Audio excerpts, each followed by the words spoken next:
To set corner action for top left, to do the swipe left function in Samsung Galaxy S23 Ultra, swipe down the top of the screen and then tap setting icon. Scroll down the screen to find accessibility. Tap accessibility and then tap interaction and dexterity. Scroll down the screen. Under mouse and physical keyboard section, tap auto action after pointer stop. Under corner action section, tap top left. Scroll down the screen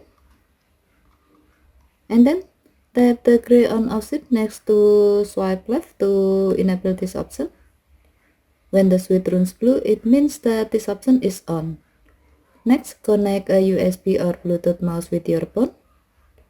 Once done, go to the screen where you can do a swipe left function.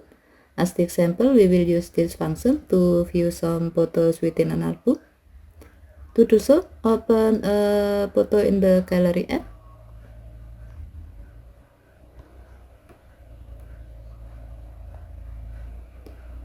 First, hover and stop your mouse pointer on the top left corner of the screen.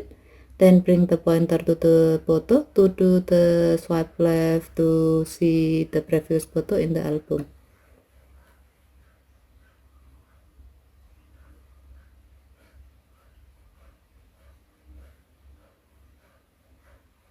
Okay, thank you for watching. Have a nice day.